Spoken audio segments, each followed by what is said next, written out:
নমস্কার, আমি জ্যোতিষ গবেষক সোমনাথ। আমার চ্যানেল ডেস্টিনিতে আপনাদেরকে আরো একবার স্বাগত জানাচ্ছি।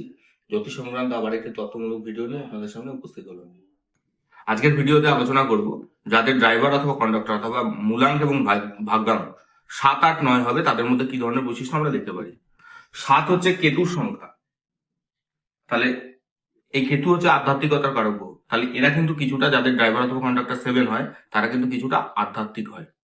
এরা খুব ডিপ কোনো বিষয়কে নিয়ে রিসার্চ করতে অথবা ভাবতে পছন্দ করে। তাই অনেক সময় কিন্তু এরা জীবনের যে কোনো বিষয়কে নিয়ে খুব গভীর চিন্তা ভাবনা করার জন্য এরা কিন্তু অনেক সময় মেন্টাল স্ট্রেস ভোগ করে। এই 7 সংখ্যা কিন্তু অপরকে খুব দ্রুত বিশ্বাস করে নেয়, তাহলে সেই ক্ষেত্রে কিন্তু তারা বিশ্বাসঘাতকতারও শিকার হয়ে থাকে। এবার আলোচনা করবো 8 সংখ্যা, ড্রাইভার অথবা কন্ডাক্টর। 8 হচ্ছে আমাদের শনি মহারাজের সংখ্যা, যেই শনি কিন্তু হচ্ছে আমাদের দুঃখের কারক, মৃত্যুর কারক, দেরি হওয়ার কারক।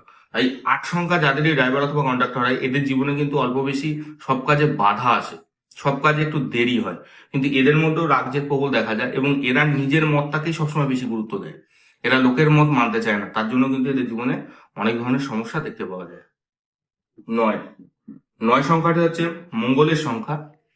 তাই যাদের ড্রাইভার অথবা কন্ডাক্টর 9 হয়, এরা কিন্তু খুব বেশি সাহসী হয়, লড়াকু হয়, অ্যাগ্রেসিভ হয় এবং এদেরও কিন্তু খুব মুড সুইং দেখতে পাওয়া যায়। তাহলে 1 থেকে 9 পর্যন্ত প্রত্যেকটা সংখ্যার ড্রাইভার অথবা কন্ডাক্টর হলে তাদের কি বৈশিষ্ট্য হয় তুলে ধরলাম। পরবর্তী ভিডিওতে সংখ্যাতত্ত্ব সংক্রান্ত অপর কোনো তথ্যমূলক ভিডিও নিয়ে আপনাদের সামনে উপস্থিত হবো। ততক্ষণের জন্য নমস্কার।